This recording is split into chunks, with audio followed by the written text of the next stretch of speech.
So এটি হচ্ছে ভিভোর নতুন folding smartphone Vivo x fold 5। স্মার্টফোনটা ফোল্ডিং ডিভাইস হিসেবে ক্রেজি কিছু স্পেক্স আর ফিচার্স অফার করছে।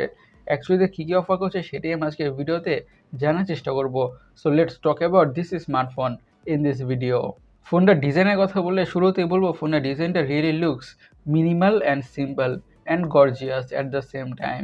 ফোনটির ডিজাইনটা দেখলেই বোঝা যায় এটি যে খুবই একটা ক্রেজি এক্সপেন্সিভ স্মার্টফোন। ফোনটির ডিজাইনটাতে একটি প্রিমিয়ামনেসের ছাপ আছে। This phone screams premiumness. আর ফোনটির ব্যাক প্যানেল আর ক্যামেরা মডেলটার জন্য ফোনটি দেখতে আরও বেশি প্রিমিয়াম লাগে।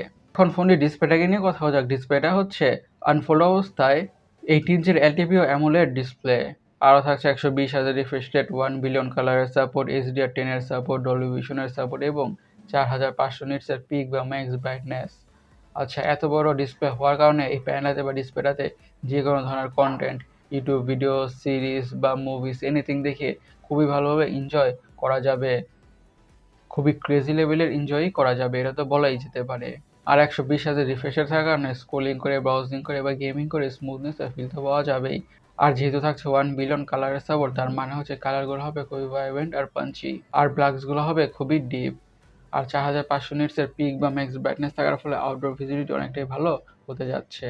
এখন সামনের ছোট ডিসপ্লেটাকে নিয়ে কথা বলা যাক। ছোট ডিসপ্লেটা হচ্ছে 6.5 ইঞ্চের এলটিপিও অ্যামোলেড ডিসপ্লে উইথ 120 হাজার রিফ্রেশ রেট, HDR10 সাপোর্ট এবং 5500 নিটসের পিক বা ম্যাক্স ব্রাইটনেস। এই প্যানেলটাতে বা ডিসপ্লেটাতেও ডলবি ভিশনের সাপোর্ট থাকছে। আচ্ছা, এই প্যানেলটাতেও যে কোনো ধরনের কন্টেন্ট দেখে খুবই ভালোভাবে এনজয় করা যাবে। এখন ফোনটির হার্ড অথবা চিপসেট নিয়ে কথা বলা যাক। ইউজ করা হয়েছে স্ন্যাপড্রাগন 8 Gen 3। এটি একটি 4 ন্যানোমিটার বেসড অক্টাকো প্রসেসর। আর মিড বাজেটের মধ্যে না, পিন বাজেটের মধ্যে না, ফ্ল্যাগশিপ লেভেলের মধ্যে একটি tried and tested good performing processor. Not just good, one of the best লেভেলের প্রসেসর। হাই লেভেলের গেমসগুলোকে ম্যাক্স সেটিংসে খুবই ভালোভাবে খেলা যাবে অথবা রান করা যাবে কোনো ধরনের ইস্যুস ছাড়াই। এবং day to day regular task, social media using, switching between apps, multitasking, gaming, you name it, যত ধরনের কাজ আছে বা টাস্ক আছে ফোনটা ইজির সাথে বা ব্যাটারি স্মুথভাবে হ্যান্ডেল করে ফেলবে। ফোনের পারফরমেন্স থেকে একেবারে ডিসঅ্যাপয়েন্টেড হতে হবে না। একটি ফ্ল্যাগশিপ লেভেলের স্মার্টফোনেও যেমন ধরনের পারফরমেন্স এক্সপেক্ট বা আশা করি ফোনের থেকে এক্স্যাক্টলি তেমনই পারফরমেন্স পাওয়া যাবে। দ্যাটস ফর শিওর বা অবভিয়াস। এখন ফোনটির র্যাম আর স্টোরেজ ভেরিয়েন্টস নিয়ে কথা বলা যাক। থাকছে 12 GB RAM, 256 GB storage, 12 GB RAM, 512 GB storage, 16 GB RAM, 512 GB storage, 16 GB RAM, 1 terabyte storage. আর স্টোরেজ স্পেস হচ্ছে UFS 4.1। আর অবভিয়াসলি SD কার্ডের মাধ্যমে স্টোরেজকে বাড়ানোর সুবিধা থাকছে না। এখন ফোনের অপটিক্স বা ক্যামেরাকে নিয়ে কথা বলা যাক। ইউজ করা হয়েছে 3টি 50 মেগাপিক্সেলের সেন্সর। থাকছে 50 মেগাপিক্সেলের primary sensor with PDF। Secondary camera হচ্ছে 50 মেগাপিক্সেলেরই একটি periscope telephoto lens with 3x optical zoom. আর থার্ড বা 3 নম্বর ক্যামেরা হচ্ছে 50 মেগাপিক্সেলের আল্ট্রা ওয়াইড অ্যাঙ্গেল সেন্সর। ফোনটির ভিডিও রেকর্ডিং কথা বলে স্মার্টফোনে দিয়ে 8K এবং 4K ভিডিও রেকর্ড বা শুট করা যাবে। That is insane, right?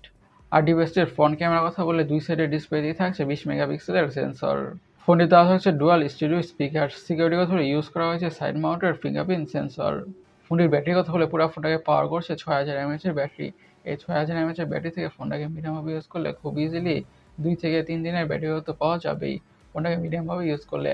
আর সাথে থাকছে 80 ওয়াটের ফাস্ট চার্জিংয়ের সাপোর্ট। এই 80 ওয়াটের ফাস্ট চার্জ দিয়ে ফোনটা ক্রেজি ফাস্ট ফুল চার্জ হয়ে যাবে। ফোনের কালার ভেরিয়েন্টস কথা বলে এসব কালার ভেরিয়েন্টে পাওয়া যাবে। গাইস, স্মার্টফোনটা আপনার কাছে কেমন লেগেছে অবশ্যই কমেন্ট সেকশনে কমেন্ট করে জানাবেন। আর আমাদের আজকের ভিডিওটি এই পর্যন্তই। আমি সৈকত, সাইনিং আউট।